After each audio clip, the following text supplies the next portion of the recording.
வணக்கம். உள்ளது உள்ளபடி நிகழ்ச்சியை வழங்குவதற்காக ஹேமா ராகேஷ். இன்றைய உள்ளது உள்ளபடி நிகழ்ச்சியில் இந்திய நாட்டின் சராசரி பருவமழை அளவை விட இந்த ஆண்டு பருவமழையின் அளவு குறைவாக இருக்கும் என்று இந்திய வானிலை ஆராய்ச்சி மையம் அறிக்கை ஒன்றை வெளியிட்டிருக்கிறது.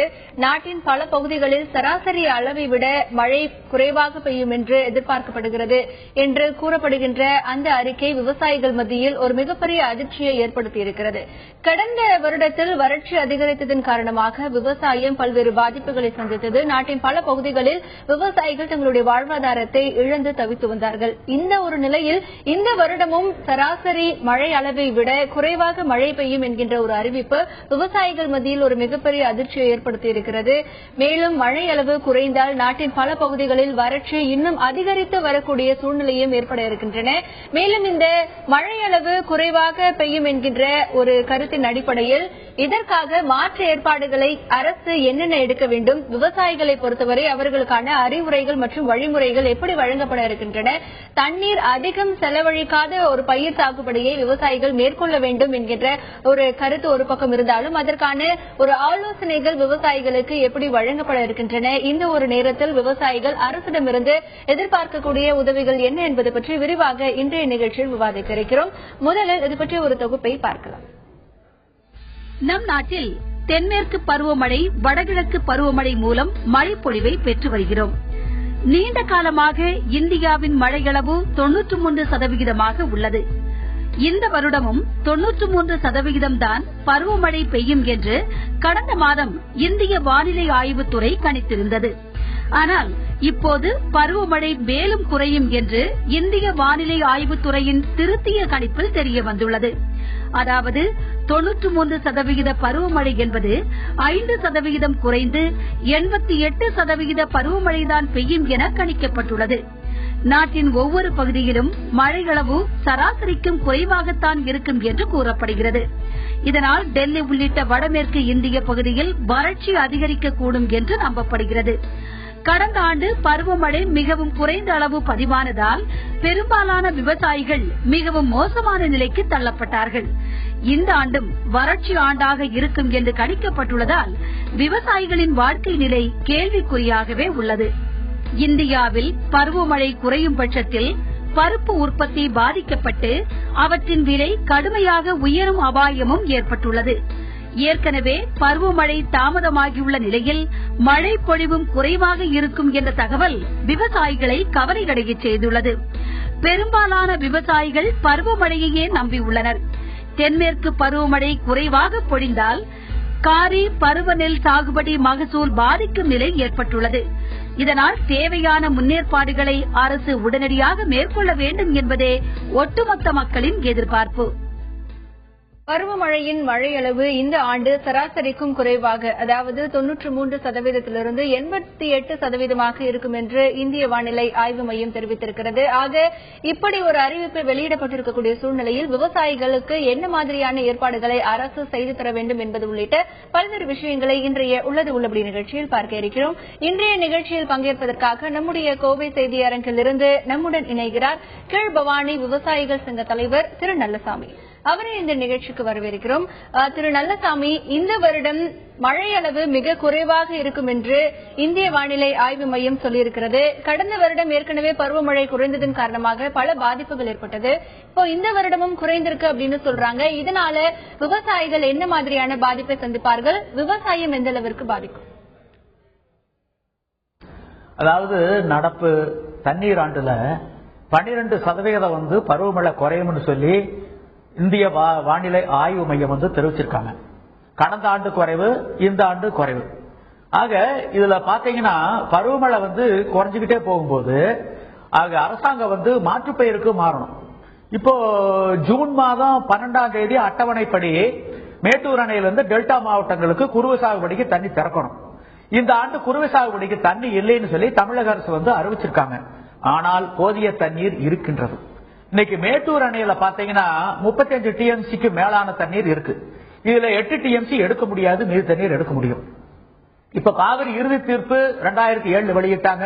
இடைக்காலத்தில் அந்த இறுதி தீர்ப்பு 2013 அரசுதல்ல வெளியிட்டது நடைமுறைக்கு வந்தாச்சு.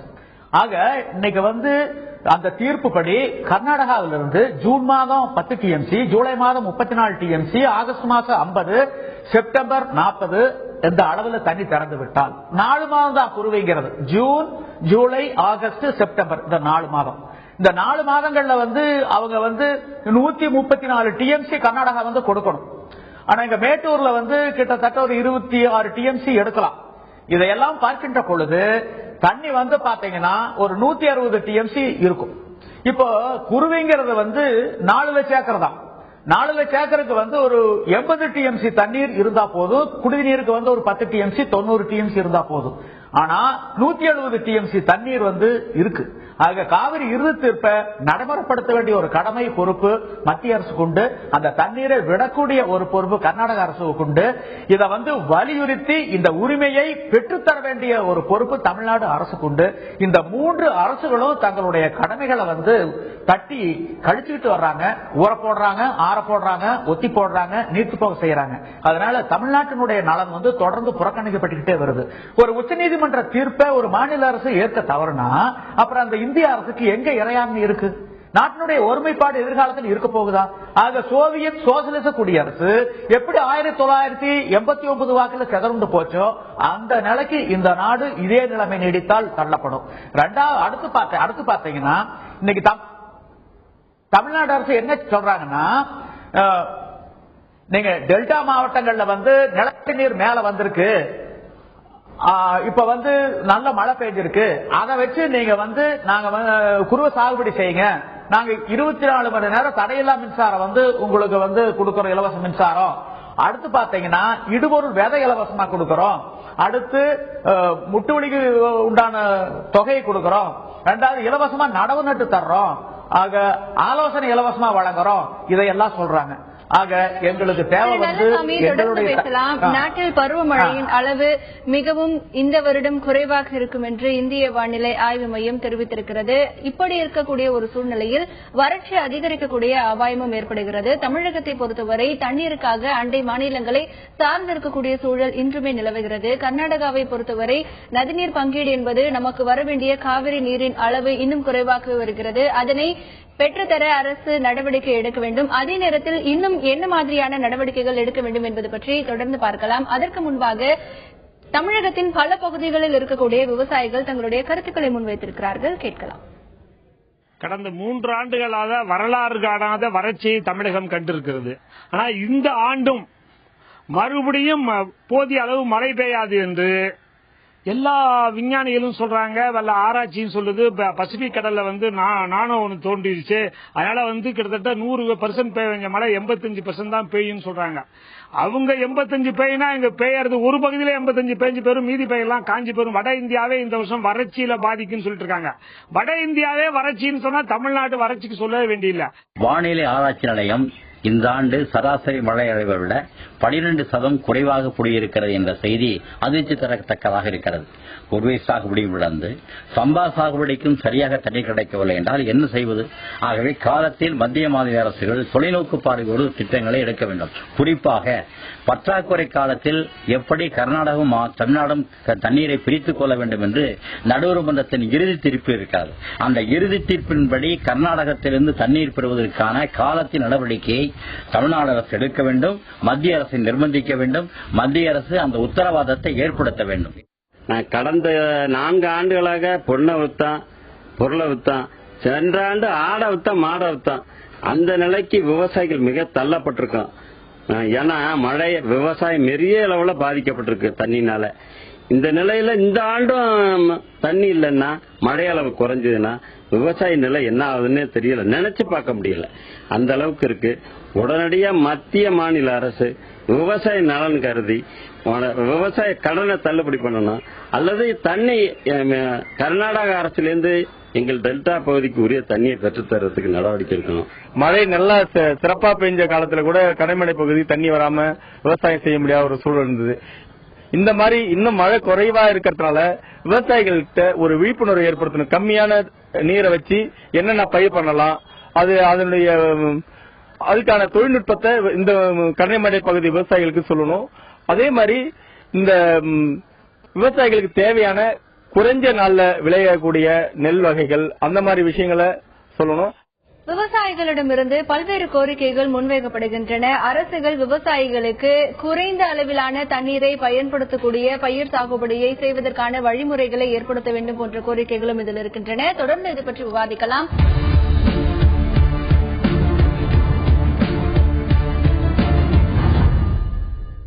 மழை அளவு இந்த ஆண்டு மிக குறைவாக இருக்கும் என்கின்ற ஒரு அறிவிப்பை தாண்டி விவசாயிகளுக்கு என்ன மாதிரியான அறிவுரைகளை வழங்க வேண்டும், மேலும் விலைவாசி உயர்வும் அதிக அளவில் ஏற்படக்கூடிய வாய்ப்புகள் இருக்கின்றன. பல்வேறு பொருட்களின் விலையும் உயரக்கூடிய வாய்ப்புகள் இருக்கிறது. இந்த ஒரு சூழ்நிலையில் அரசு என்ன நடவடிக்கை எடுக்க வேண்டும் என்பது பற்றி விரிவாக பார்த்து வருகிறோம். தொடர்ந்து கோவை செய்தியரங்கில் இருக்கும் திரு நல்லசாமி அவர்களிடம் பேசலாம். திரு நல்லசாமி, பல விவசாயிகள் சொல்லியிருக்காங்க, இந்த மழை அளவு குறைவாக இருக்கக்கூடிய இந்த காலகட்டத்தில் தண்ணீர் மிக குறைவாக பயன்படுத்தக்கூடிய பயிர்களை சாகுபடி செய்ய வேண்டும் போன்ற அறிவுரைகள் தேவை அப்படின்னு.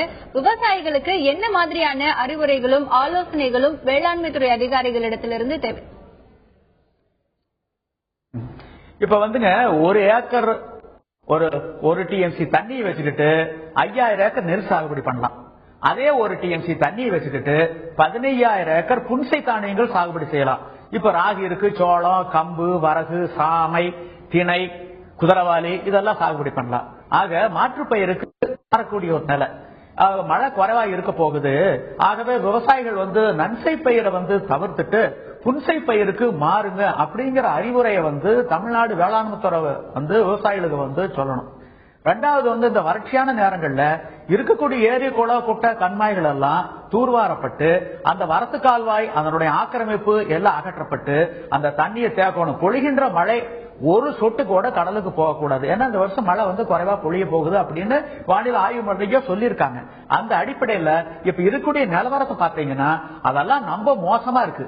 ஆக எங்க பார்த்தாலும் திரும்புன பக்கம் எல்லாம் ஆக்கிரமிப்பு. ஒரு மழை பெஞ்சா தேங்கக்கூடாத இடத்துல தண்ணி தேங்குது, அதனால இழப்பு ஏற்படுது. தேங்க வேண்டிய நீர்த்தேக்கங்கள்ல ஏரிக்கு, குளத்துக்கு, குட்டைக்கு, கண்மாய்க்கு நீர்த்தேக்கத்துக்கு தண்ணி வர்றதில்லை. இது பாத்தீங்கன்னா திட்டமிட்டு இந்த அரசாங்கம் வாக்குகளுக்காக வாக்கு வங்கியின் பொருட்டு இருக்கிறதுனால நீங்க ஏரி புறம்போக்கு எல்லாம் அங்கங்க பட்டா கொடுத்து எல்லாம் கெடுத்துட்டாங்க. தூர்வாரங்கிற பேர்ல கரையில் இருக்கக்கூடிய பனைமரங்களை எல்லாம் தோண்டி எரிஞ்சிட்டு அந்த மரங்களை எல்லாம் வெட்டிட்டு அங்க உழவோட்டி விடுறாங்க. இதுதான் தூர்வாடுறது. இது நில அரிப்புக்கு தான் வழிவகுக்குது. அதனால தமிழ்நாட்டில் 39,000 ஏரி, குளம், கொட்டை, கண்மாய்கள் வெள்ளக்கார வெளியே போகும்போது இருந்தது. இதுல இப்ப 6000 காணோம். அரசாங்கமே எடுத்து சாப்பிட்டது. ஆக சில இடங்கள்ல பாத்தீங்கன்னா ஏரிக்காடு, குட்டை, வாவி தோட்டம், குளத்தோட்டம்னு பேர் இருக்கு. ஆனா அங்க போய் பார்த்தா குட்டையும் கிடையாது, ஏரியும் கிடையாது, குளமும் கிடையாது, வாவியும் கிடையாது. ஆக பொதுமக்களும் சரி, அரசாங்கங்களும் சரி, இந்த நீர்த்தேக்கத்தை எல்லாம் நீர்நிலைகளை எல்லாம் வெகுவா அழிச்சிட்டோம். இதனுடைய விளைவு நிலத்தின் கீழ் நீர் செறிவூட்டப்படுது போயிருச்சு. ஆக ஆறுகள்ல பூரா முன்ன மணல் இருந்தது. அதனால நிலத்தின் கீழ் ஒரு மணலின் கீழ் ஒரு நீர்த்தேக்கம் இருந்தது. இப்ப மணல் பூரா அள்ளப்பட்டு ஆறு பள்ளமா இருக்குது. ஆக வெள்ளம் வந்தா உடனே கடலுக்கு போயிருது. பக்கவாட்டில் இருக்கக்கூடிய விளைநிலங்களுக்கு போறதில்லை. அதே மாதிரி மேட்டூர் 82 ஆண்டு வரலாற்றுல இதுவரையில 41 முறை நிரம்பி இருக்குது. நிரம்பின தண்ணி கடலுக்கு போயிருக்குது. ஆக மேட்டூர்ல இருந்து வலது பக்கம், இடது பக்கம் கால்வாய் வெட்டி ஈரோடு மாவட்டம் அந்த அந்தியூர் பகுதியில் இருக்கக்கூடிய குள, குட்டை, ஏரி, கண்மாய்களை நிரப்புறக்கு உண்டான வழிவகை பண்ணிருக்கணும். அதே மாதிரி அடுத்த கரையில கால்வாய் வெட்டி அந்த தண்ணியை மணிமுத்தாறுல இணைச்சிருந்தா அங்க சேலம் மாவட்டம், நாமக்கல் மாவட்டத்தில் இருக்கக்கூடிய ஏரி, குள, குட்டை, கண்மாய் எல்லாம் நிரப்பி பழையபடி அந்த தண்ணி காவிரிக்கே போய் சேரும். இப்படிப்பட்ட திட்டங்கள் எல்லாம் இல்ல.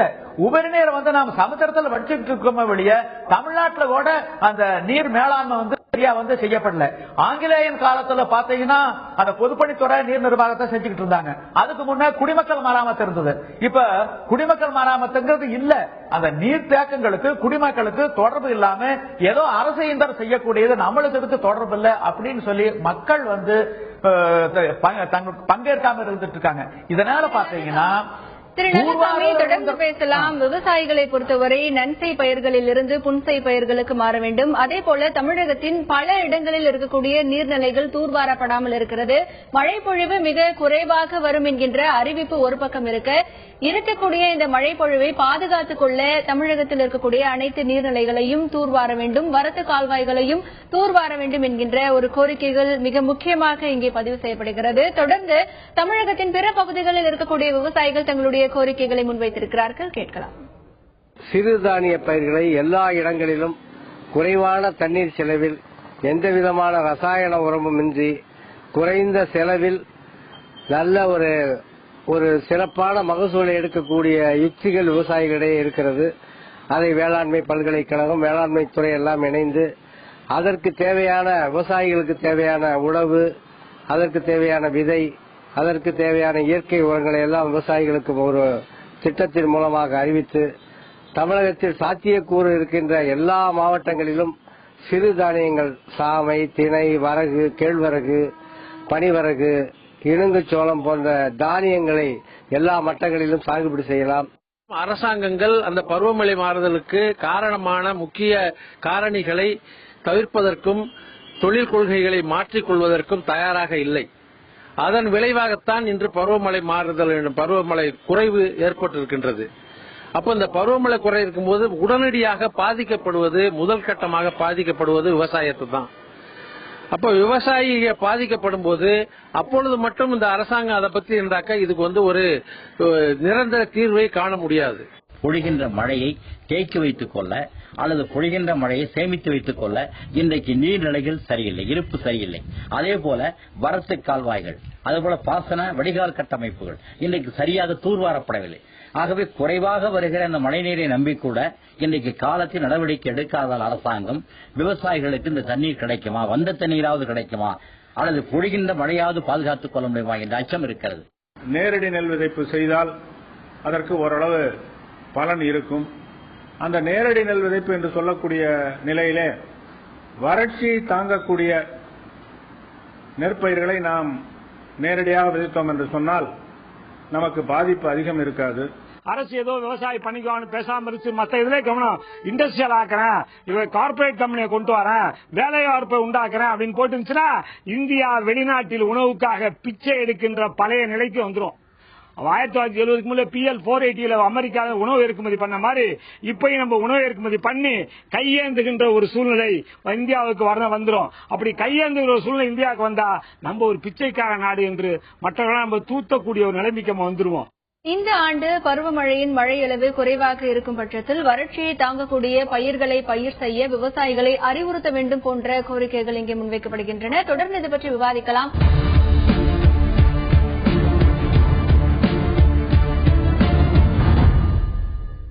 விவசாயிகளின் கோரிக்கைகள் பற்றி விரிவாக பார்த்து வருகிறோம். தொடர்ந்து இந்த பருவமழை குறையும் பட்சத்தில் விவசாயிகளுக்கு தேவையான உதவிகளை அரசு செய்து தர வேண்டும் என்கின்ற ஒரு கோரிக்கையும் அவர்களிடத்தில் இருக்கிறது. இதுபோன்ற பல கோரிக்கைகளை அவர்கள் முன்வைக்கிறார்கள், கேட்கலாம்.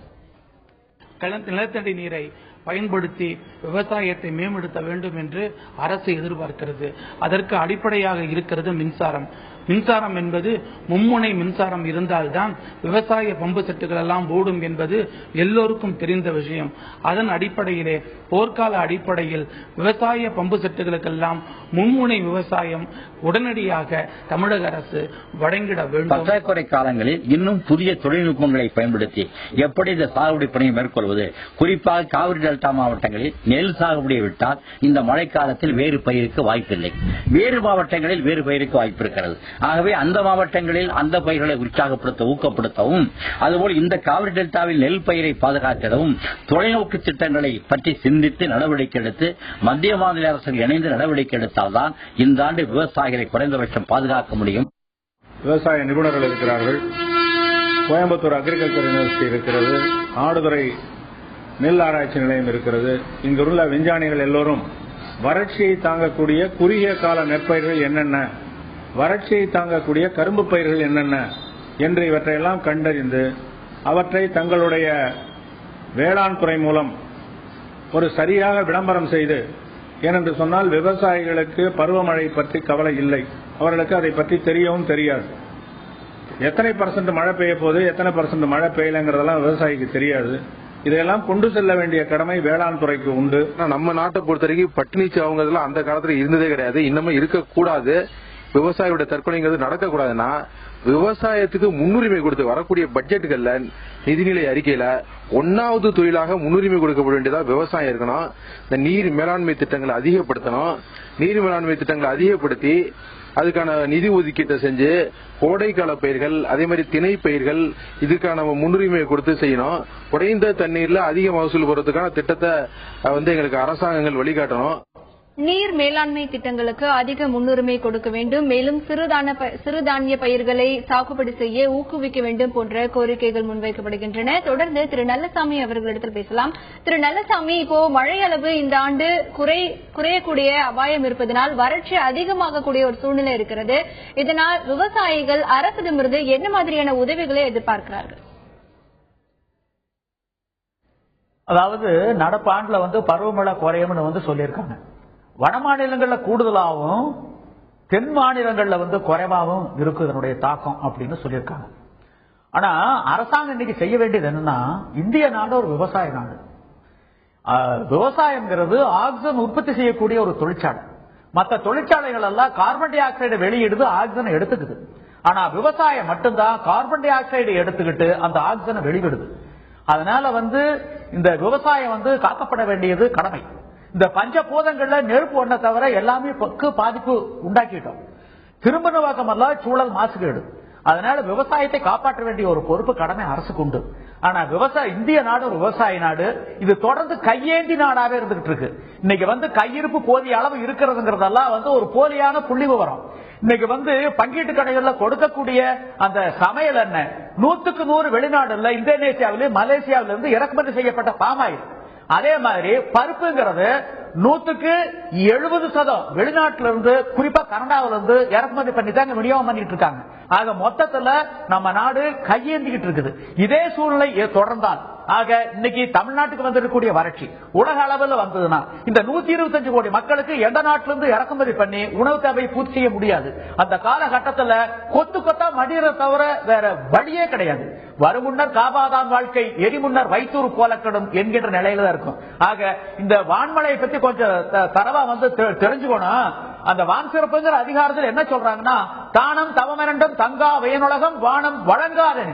வானத்திலிருந்து வான்மழை பொழியா போனா இந்த உலகத்துல தானம் இருக்காது, தவம் இருக்காது. அடுத்து சொல்லும் போது சிறப்போடு பூசனை செல்லாது வானம் வரக்கு மேல் வானோருக்கு வேண்டும். உங்களுடைய தகவல்களுக்கு நன்றி. விவசாயத்தை பொறுத்தவரை இந்த ஆண்டு கடும் வறட்சியை சந்திக்கக்கூடிய சூழ்நிலை இருக்கிறது. பருவமழை குறைவாக இருக்கும் என்று இந்திய வானிலை ஆய்வு மையம் அறிவிப்பு ஒன்றை வெளியிட்டிருக்கிறது. ஆகையால் தமிழகத்தில் நன்சை பயிர்களை விட புன்சை பயிர்களை விவசாயிகள் அதை செய்ய ஊக்குவிக்க வேண்டும். மேலும் தண்ணீர் அதிகம் பயன்படுத்தாமல் இருக்கக்கூடிய பயிர் வகைகளை சாகுபடி செய்ய அறிவுரைகளை வழங்க வேண்டும். மேலும் வரக்கூடிய மழை நீரை சேமித்து வைக்கக்கூடிய அளவில் தமிழகத்தில் இருக்கக்கூடிய நீர்நிலைகளை முற்றிலும் தூர்வார வேண்டும் போன்ற கோரிக்கைகள் விவசாயிகள் சார்பில் வைக்கப்படுகின்றன. அரசு உடனடியாக போர்க்கால அடிப்படையில் இந்த நடவடிக்கைகளை எடுக்க வேண்டும் என்பதே ஒட்டுமொத்த விவசாயிகளின் கோரிக்கையாக இருக்கிறது. இந்த நிகழ்ச்சியில் கோவையிலிருந்து பங்கேற்ற திரு நல்லசாமி அவர்களுக்கு நன்றி. இத்துடன் இன்றைய உள்ளது உள்ளபடி நிகழ்ச்சி நிறைவு பெறுகிறது. விவசாயிகளின் கோரிக்கைகள் பற்றி விரிவாக பார்த்து வருகிறோம். தொடர்ந்து இந்த பருவமழை குறையும் பட்சத்தில் விவசாயிகளுக்கு தேவையான உதவிகளை அரசு செய்து தர வேண்டும் என்கின்ற ஒரு கோரிக்கையும் அவர்களிடத்தில் இருக்கிறது. இதுபோன்ற பல கோரிக்கைகளை அவர்கள் முன்வைக்கிறார்கள். கேட்கலாம். நிலத்தடி நீரை பயன்படுத்தி விவசாயத்தை மேம்படுத்த வேண்டும் என்று அரசு எதிர்பார்க்கிறது. அதற்கு அடிப்படையாக இருக்கிறது மின்சாரம். மின்சாரம் என்பது மும்முனை மின்சாரம் இருந்தால்தான் விவசாய பம்பு செட்டுகள் எல்லாம் ஓடும் என்பது எல்லோருக்கும் தெரிந்த விஷயம். அதன் அடிப்படையிலே போர்க்கால அடிப்படையில் விவசாய பம்பு செட்டுகளுக்கெல்லாம் மும்முனை விவசாயம் உடனடியாக தமிழக அரசு வழங்கிட வேண்டும். பற்றாக்குறை காலங்களில் இன்னும் புதிய தொழில்நுட்பங்களை பயன்படுத்தி எப்படி இந்த சாகுபடி பணியை மேற்கொள்வது, குறிப்பாக காவிரி டெல்டா மாவட்டங்களில் நெல் சாகுபடியை விட்டால் இந்த மழைக்காலத்தில் வேறு பயிருக்கு வாய்ப்பில்லை. வேறு மாவட்டங்களில் வேறு பயிருக்கு வாய்ப்பு இருக்கிறது. ஆகவே அந்த மாவட்டங்களில் அந்த பயிர்களை உற்சாகப்படுத்த ஊக்கப்படுத்தவும், அதுபோல் இந்த காவிரி டெல்டாவில் நெல் பயிரை பாதுகாத்திடவும் தொலைநோக்கு திட்டங்களை பற்றி சிந்தித்து நடவடிக்கை எடுத்து மத்திய மாநில அரசு இணைந்து நடவடிக்கை எடுத்தால்தான் இந்த ஆண்டு விவசாயிகளை குறைந்தபட்சம் பாதுகாக்க முடியும். விவசாய நிபுணர்கள் இருக்கிறார்கள். கோயம்புத்தூர் அக்ரிகல்ச்சர் யூனிவர்சிட்டி இருக்கிறது. ஆடுதுறை நெல் ஆராய்ச்சி நிலையம் இருக்கிறது. இங்குள்ள விஞ்ஞானிகள் எல்லோரும் வறட்சியை தாங்கக்கூடிய குறுகிய கால நெற்பயிர்கள் என்னென்ன, வறட்சியை தாங்கக்கூடிய கரும்பு பயிர்கள் என்னென்ன என்று இவற்றையெல்லாம் கண்டறிந்து அவற்றை தங்களுடைய வேளாண் துறை மூலம் ஒரு சரியாக விளம்பரம் செய்து, ஏனென்று சொன்னால் விவசாயிகளுக்கு பருவமழை பற்றி கவலை இல்லை. அவர்களுக்கு அதை பற்றி தெரியவும் தெரியாது. எத்தனை % மழை பெய்ய போகுது, எத்தனை % மழை பெய்யலங்கிறதெல்லாம் விவசாயிக்கு தெரியாது. இதையெல்லாம் கொண்டு செல்ல வேண்டிய கடமை வேளாண் துறைக்கு உண்டு. நம்ம நாட்டை பொறுத்த வரைக்கும் பட்டினி சாவுங்கிறதுலாம் அந்த காலத்துல இருந்ததே கிடையாது, இன்னமும் இருக்கக்கூடாது. விவசாயியோட தற்கொலைங்கிறது நடக்கக்கூடாதுன்னா விவசாயத்துக்கு முன்னுரிமை கொடுத்து வரக்கூடிய பட்ஜெட்டுகள்ல நிதிநிலை அறிக்கையில 1வது தொழிலாக முன்னுரிமை கொடுக்கப்பட வேண்டியதா விவசாயம் இருக்கணும். இந்த நீர் மேலாண்மை திட்டங்களை அதிகப்படுத்தணும். நீர் மேலாண்மை திட்டங்களை அதிகப்படுத்தி அதுக்கான நிதி ஒதுக்கீட்டை செஞ்சு கோடைக்கால பயிர்கள் அதே மாதிரி திணை பயிர்கள் இதுக்கான முன்னுரிமையை கொடுத்து செய்யணும். குறைந்த தண்ணீர்ல அதிக மகசூல் போறதுக்கான திட்டத்தை எங்களுக்கு அரசாங்கங்கள் வழிகாட்டணும். நீர் மேலாண்மை திட்டங்களுக்கு அதிக முன்னுரிமை கொடுக்க வேண்டும், மேலும் சிறுதானிய பயிர்களை சாகுபடி செய்ய ஊக்குவிக்க வேண்டும் போன்ற கோரிக்கைகள் முன்வைக்கப்படுகின்றன. தொடர்ந்து திரு நல்லசாமி அவர்களிடத்தில் பேசலாம். திரு நல்லசாமி, இப்போ மழை அளவு இந்த ஆண்டு குறையக்கூடிய அபாயம் இருப்பதனால் வறட்சி அதிகமாகக்கூடிய ஒரு சூழ்நிலை இருக்கிறது. இதனால் விவசாயிகள் அரசிடமிருந்து என்ன மாதிரியான உதவிகளை எதிர்பார்க்கிறார்கள்? அதாவது நடப்பாண்டுல பருவமழை குறையும்னு சொல்லியிருக்காங்க. வட மாநிலங்கள்ல கூடுதலாகவும் தென் மாநிலங்கள்ல குறைவாகவும் இருக்கு இதனுடைய தாக்கம் அப்படின்னு சொல்லியிருக்காங்க. ஆனா அரசாங்கம் இன்னைக்கு செய்ய வேண்டியது என்னன்னா, இந்திய நாடு ஒரு விவசாய நாடு. விவசாயம்ங்கிறது ஆக்சிஜன் உற்பத்தி செய்யக்கூடிய ஒரு தொழிற்சாலை. மற்ற தொழிற்சாலைகள் எல்லாம் கார்பன் டை ஆக்சைடு வெளியிடுது, ஆக்சிஜனை எடுத்துக்குது. ஆனா விவசாயம் மட்டும்தான் கார்பன் டை ஆக்சைடு எடுத்துக்கிட்டு அந்த ஆக்சிஜனை வெளிவிடுது. அதனால இந்த விவசாயம் காக்கப்பட வேண்டியது கடமை. இந்த பஞ்சபூதங்கள்ல நெருப்பு ஒன்ன தவிர எல்லாமே பாதிப்பு உண்டாக்கிட்டோம். திரும்ப நோக்கமெல்லாம் சூழல் மாசுகேடு. அதனால விவசாயத்தை காப்பாற்ற வேண்டிய ஒரு பொறுப்பு கடமை அரசுக்கு உண்டு. ஆனா இந்திய நாடு ஒரு விவசாய நாடு. இது தொடர்ந்து கையேந்தி நாடாவே இருந்துகிட்டு இருக்கு. இன்னைக்கு கையிருப்பு போதிய அளவு இருக்கிறதுங்கிறதெல்லாம் ஒரு போலியான புள்ளி விவரம். இன்னைக்கு பங்கீட்டு கடைகள்ல கொடுக்கக்கூடிய அந்த சமையல் எண்ணெய் 100க்கு 100 வெளிநாடுல இந்தோனேசியாவிலும் மலேசியாவிலிருந்து இறக்குமதி செய்யப்பட்ட பாமாயில். அதே மாதிரி பருப்புங்கிறது 100க்கு 70% வெளிநாட்டில இருந்து, குறிப்பா கனடாவில இருந்து இறக்குமதி பண்ணி தான் விநியோகம் பண்ணிட்டு இருக்காங்க. ஆக மொத்தத்துல நம்ம நாடு கையேந்திக்கிட்டு இருக்குது. இதே சூழ்நிலை தொடர்ந்தால் இன்னைக்கு தமிழ்நாட்டுக்கு வந்திருக்கக்கூடிய வறட்சி உலக அளவில் வந்ததுன்னா இந்த 125 கோடி மக்களுக்கு எந்த நாட்டிலிருந்து இறக்குமதி பண்ணி உணவு தேவை பூர்த்தி செய்ய முடியாது. அந்த காலகட்டத்தில் கொத்து கொத்தா மடியிற தவிர வேற வழியே கிடையாது. வருமுன்னர் காபாதான் வாழ்க்கை, எரிமுன்னர் வைத்தூர் போலக்கடும் என்கின்ற நிலையில தான் இருக்கும். ஆக இந்த வான்மழையை பத்தி கொஞ்சம் தரவா தெரிஞ்சுக்கணும். அந்த வான் சிறப்புங்கிற அதிகாரத்தில் என்ன சொல்றாங்கன்னா, தானம் தவமெனண்டும் தங்கா வயனுலகம் வானம் வழங்காதனின். வானத்திலிருந்து வான்மழை பொழியா போனா இந்த உலகத்துல தானம் இருக்காது, தவம் இருக்காது. அடுத்து சொல்லும் போது சிறப்போடு பூசனை செல்லாது வானம் வரக்கு மேல் வானம். உங்களுடைய தகவல்களுக்கு நன்றி. விவசாயத்தை பொறுத்தவரை இந்த ஆண்டு கடும் வறட்சியை சந்திக்கக்கூடிய சூழ்நிலை இருக்கிறது. பருவமழை குறைவாக இருக்கும் என்று இந்திய வானிலை ஆய்வு மையம் அறிவிப்பு ஒன்றை வெளியிட்டிருக்கிறது. ஆகையால் தமிழகத்தில் நன்சை பயிர்களை விட புன்சை பயிர்களை விவசாயிகள் அதை செய்ய ஊக்குவிக்க வேண்டும். மேலும் தண்ணீர் அதிகம் பயன்படுத்தாமல் இருக்கக்கூடிய பயிர் வகைகளை சாகுபடி செய்ய அறிவுரைகளை வழங்க வேண்டும். மேலும் வரக்கூடிய மழை நீரை சேமித்து வைக்கக்கூடிய அளவில் தமிழகத்தில் இருக்கக்கூடிய நீர்நிலைகளை முற்றிலும் தூர்வார வேண்டும் போன்ற கோரிக்கைகள் விவசாயிகள் சார்பில் வைக்கப்படுகின்றன. அரசு உடனடியாக போர்க்கால அடிப்படையில் இந்த நடவடிக்கைகளை எடுக்க வேண்டும் என்பதே ஒட்டுமொத்த விவசாயிகளின் கோரிக்கையாக இருக்கிறது. இந்த நிகழ்ச்சியில் கோவையிலிருந்து பங்கேற்ற திரு நல்லசாமி அவர்களுக்கு நன்றி. இத்துடன் இன்றைய உள்ளது உள்ளபடி நிகழ்ச்சி நிறைவு பெறுகிறது. தொடர்வது 11 மணி செய்திகள். தொடர்ந்து இணைந்திருங்கள் தந்தி தொலைக்காட்சியுடன்.